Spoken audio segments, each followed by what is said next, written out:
purpose of microarrays is for biomarker discovery. And if someone engages in such a study, they would hope to use these biomarkers to diagnose disease in the future. And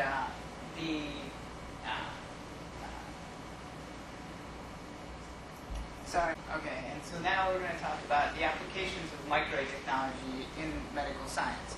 So one of the most common applications is for biomarker discovery, which, if you were to engage in a study like this, could potentially lead to a diagnostic method for the disease itself.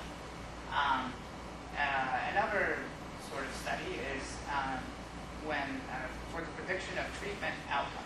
So this would be with a study with the application of a medicine, and it would allow for prognosis or for the determination of what the outcome of any particular patient could be.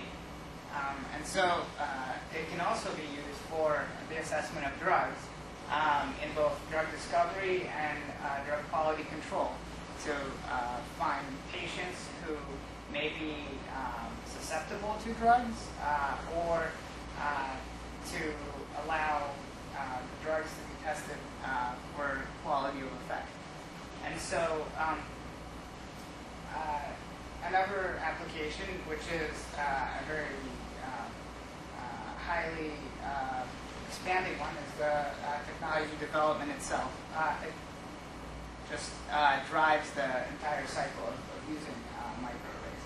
So this allows for the refinement of these techniques in the actual clinical setting.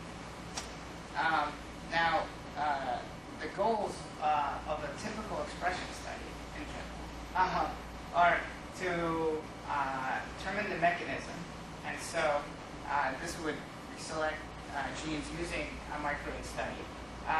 We can maybe get at the mechanism of what's going on in the cell, which could eventually lead to a treatment. Another sort of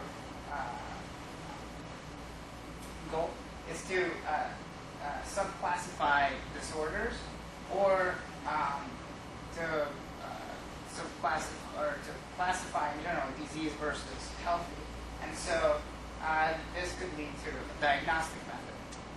So the kinds of hypotheses that we make when we do the study. One is that changes in gene expression are indicative of disease.